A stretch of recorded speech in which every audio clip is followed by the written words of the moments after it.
Yep, I also just did a quick video just to show you something that might be of use if you've got a Sinclair C5 which is maybe working when you press the micro switch, which means it's powering the motor, but you've got no LED lights on. Now there's two common things, there could be a number of things, but the most popular things are this. So the red connector on the back, as you see by the state of this one, is quite corroded, and that is really common. So what you can do with these is obviously you can take it off, you can spray the connector with electrical contact cleaner. You could use WD-40, but that's not really going to do a great deal. You need something like electrical contact cleaner and a toothbrush, and get right in there. Of course on this side here a little bit, but mainly on the other side where the pins slot into. Give it a really good go. And I've got some contact cleaner, just not to hand, so you can do that. The next thing is also you want to clean the pins on the pod itself. So you just pull the connector off, and then you can just get in there, you can spray it with electrical contact cleaner again, toothbrush it. If it's looking pretty crappy, you can get some light sandpaper or a small delicate file and give it a very light going over. Now these pins are actually like zinc plated from factory, so obviously if you go over them you're going to get rid of all the zinc straight away, which means they're then more prone to rusting and eventually they need replacement. But if your pins are crappy, and you can't solder new ones, that's the only thing you can do. Now you can buy the pins which go in here, which are absolutely dirt cheap. Obviously you need to be able to solder them in skillfully. So if you can solder, you can buy a new bag of pins, super cheap, put them in, no problem at all. Then they're beautiful. Another thing as well regarding this red connector here is that if you can't sort of fix it, because ultimately the corrosion normally is normally inside where you can't get to, you can go out and you can buy these connectors here. Now I've never been able to find the original connectors where the wires push into like these, but you can buy these ones here. Now, I can't remember what they're called, but basically they're a normal computer connector. And obviously if you go on the Sinclair C5 owners forum, have a look around, have a search, somebody will know the name of these. I bought these years ago, basically maybe sort of 2 or 3 years ago. But basically yeah, they come with these, which basically all you do is you just pull off one wire at a time off there, you solder it into here rather than pushing them in, and then you connect it up to here. And those of you know, one of these pins here is blank, so all you do is you basically just fill that particular hole with a bit of super glue, or you mark it with, say, a red Sharpie, so when you come to insert it, you don't sort of do it the wrong way around. Okay, but I personally put a little dab of super glue in there, so you're never going to fit it the wrong way around. And I've done a few of these, but normally you can clean them up normally. So that's the first bit.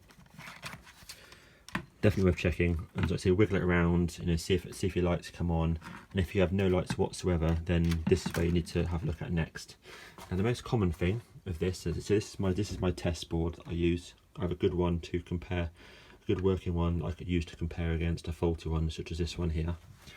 And the most common thing, if you've got no LEDs, is either, let me get a screwdriver.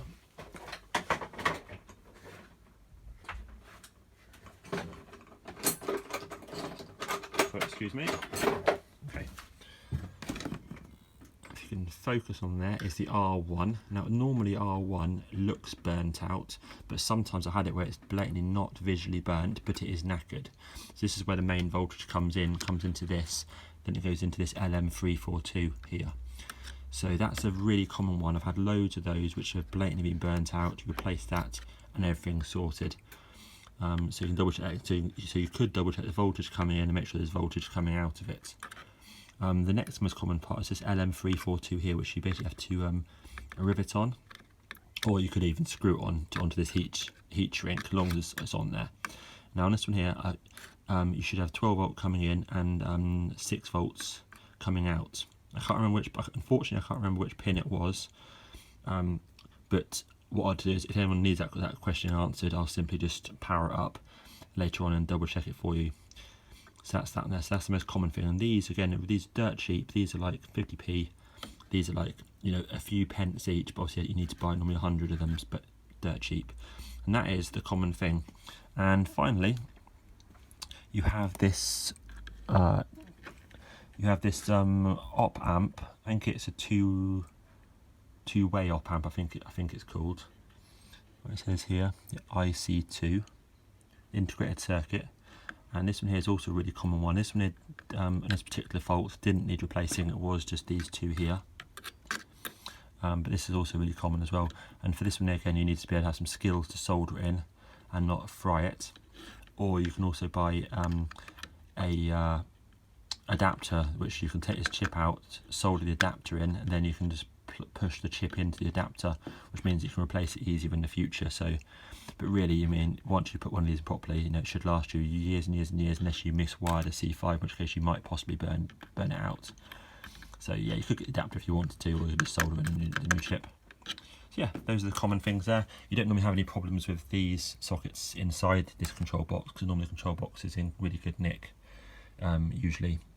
Obviously you can check fuses as well, but say this particular video is primarily for no lights on your pod, and it's normally this and or the R1, and possibly this as a third option. And then we can say this one here had no lights at all, and now we're on.